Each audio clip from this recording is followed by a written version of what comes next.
Corona के बढ़ते कहर ने महाराष्ट्र के कुछ हिस्सों में लॉकडाउन लगाया तो दिल्ली में नाइट कर्फ्यू का ऐलान हो गया और यहीं से एक बार फिर लोगों के अंदर डर बैठ गया कि कहीं ये लॉकडाउन पिछली बार की तरह काम धंधों पर ताला न लग जाए। इस आंशिक लॉकडाउन का असर अभी से नजर आने लगा है और लोग दुआ कर रहे हैं कि आंशिक लॉकडाउन पूरे ब्रेकडाउन का सबब ना बन जाए और एक बार फिर आपकी गाढ़ी कमाई यानी सेविंग के जरिए आपको गुजारा ना करना पड़े। इसके लिए आपको भी कोरोना से सतर्क रहना है।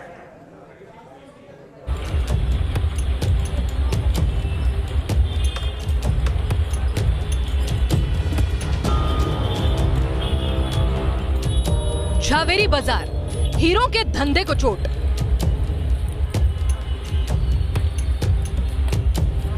ज़वेरी बाजार जो रोज़ाना यहाँ की कमाई जो है 400-500 करोड़ की यहाँ पे आर्थिक जो है वो लेन देन होती है, लेकिन आज ज़वेरी बाजार का मंजर कुछ ऐसा है कि पूरा सन्नाटा पसरा हुआ है।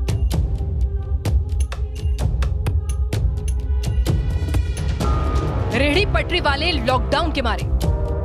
ऐसे ही रहेगा तो हम लोग को तो फिर ऐसा खाने का भी वांदा हो जाएगा, सब चीज़ का क्या है, डेली खाना कमाने का है। अब खर्चा इधर उधर लेके काम चलाएंगे, क्या करेंगे? अभी 30 तारीख तक का बंद है तो सब परेशान हो चुके हैं। आधे से ज्यादा जनता घर की तरफ रुख करने के लिए सोच रही है। मुंबई टू दिल्ली पाबंदियों से लगता है डर। अगर नाइट कर्फ्यू लग जाता है तो उन सारे व्यापार का नुकसान होगा। साल 2020 का लॉकडाउन आपको याद होगा, जब कोरोना का इन्फेक्शन रोकने के लिए कारखाने, दफ्तर और बाजार सब बंद कर दिए गए थे। कुछ ऐसी ही तस्वीरें एक बार फिर सामने आने लगी हैं। महाराष्ट्र में मुंबई समेत कुछ शहरों में आंशिक लॉकडाउन लगाया गया तो दिल्ली में नाइट कर्फ्यू का ऐलान हो गया। हालात बदले तो लोगों के अंदर खलबली मची और एक बार फिर जिंदा हो गई आर्थिक नुकसान की आशंका। ये डर हवा हवाई नहीं है, बल्कि इन सीमित पाबंदियों के पहले ट्रेलर से पैदा हुआ है। मुंबई देश की आर्थिक राजधानी, हमेशा दौड़ती भागती मुंबई की रफ्तार पर फिर कोरोना ने ब्रेक लगाया है। कैसे?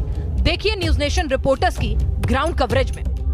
मुंबई में चमकते हीरे के मार्केट यानी झावेरी बाजार पर लॉकडाउन का असर नजर आने लगा है तो विले पार्ले जैसे कमर्शियल एरिया भी सुनसान नजर आते हैं। सरकार का जो डायरेक्शन आया कि भी 30 तारीख तक लॉकडाउन करना है तो उनको मान्य रखते हुए हमने डेफिनेटली शोरूम्स, हमारे जितने भी ये मार्केट ज्वेलर्स एसोसिएशन के जितने भी ज्वेलरी शोरूम्स हैं हमने ऑलमोस्ट बंद रखे। यहाँ का एवरेज 200 करोड़ रुपए का बिजनेस है। तो ऑलरेडी हम पास लॉकडाउन में जो 10 महीना बंद रहा था करीबन 66,000 करोड़ रुपीस का नुकसान इस इंडस्ट्री ने किया था। ये हालात बड़े बड़े बिजनेस के ही नहीं बल्कि छोटी रेहड़ी पटरी वालों के भी। पहले लॉकडाउन की चोट से जैसे तैसे उबर रहे थे कि एक बार फिर शटर डाउन करने की नौबत आ गई। जो छोटे मोटे कारागिर है, रोज की रोज जिनकी कमाई है, उनको बहुत दिक्कतों का सामना करना पड़ रहा है। अभी तो पूरा आंशिक लॉकडाउन की वजह से बंद ही करने के लिए बोला है, तो घर में पैसे कैसे खर्च करोगे? घर में पैसे कितने दे पाओगे? अब यही है, जो चलेगा इसी से चलेगा और कुछ नहीं, और कहाँ से आ सकता है।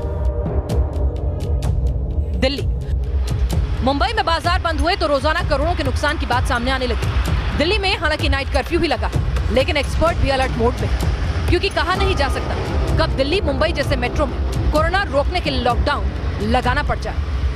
दिल्ली में नाइट कर्फ्यू लगा दिया गया है। आज से नाइट कर्फ्यू 30 अप्रैल तक चलेगा और इस दौरान किसी भी नाइट कर्फ्यू में किसी को भी मूवमेंट की इजाज़त नहीं होगी। खासतौर पे ऐसे लोग जिनके पास ई पास होगा उन्हें ही मूवमेंट की इजाज़त होगी।